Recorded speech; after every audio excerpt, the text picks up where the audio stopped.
1974 Johnny Pro Mike Schmidt was the only game in town. In the spring of 1974, Mike Schmidt was a young, free-swinging slugger, plying his trade for another woeful Phillies team. Philly had gone 59-97 in 1972 and 71-91 in 1973, Schmidt's first 2 years in the major leagues. Things would get a little better for the Phils in 1974 as they improved to 80-82. But Schmidt himself virtually guaranteed even better days lay ahead with the way he swung the bat that summer. On the heels of an ugly 1973 when he hit just 196, this was a time when batting average was everything, remember. Schmidt showed the world who he really was.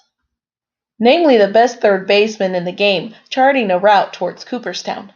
Of course, no one was really sure it would play out that way when the season started, and you can bet there were a few more naysayers thought Schmidt would never be more than a big swinger whose strikeouts would always negate however many home runs he could manage.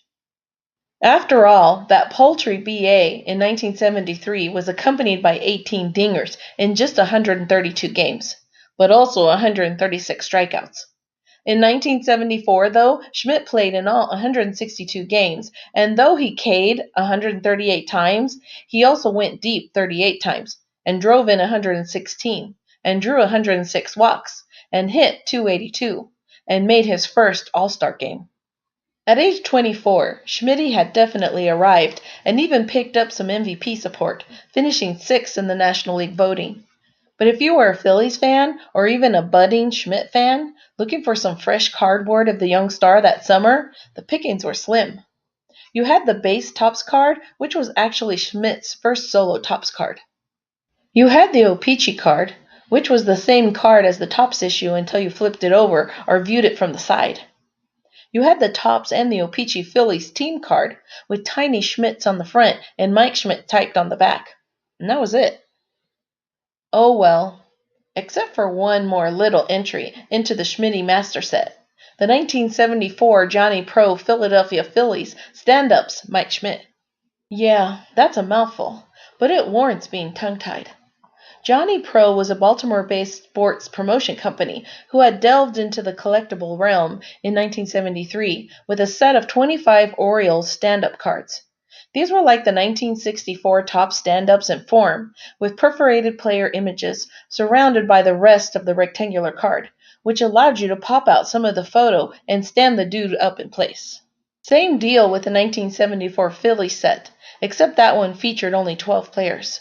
Fitting considering that they were an away team for Johnny Pro and that the Phils didn't win all that many more than a dozen games that season.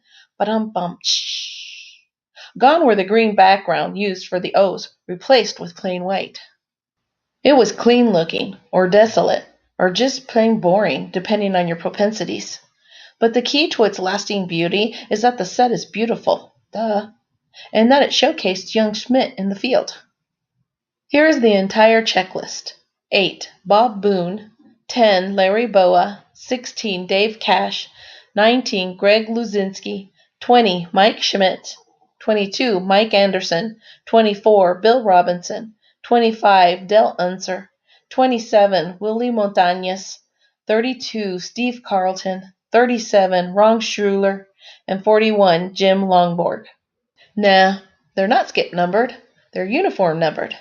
Pretty cool stuff, and the only game in town if you wanted an exciting hunk of cardboard for the most exciting young star in the game in the summer of 1974. Like our video? Then like our video and subscribe to our channel. waxpackgods.com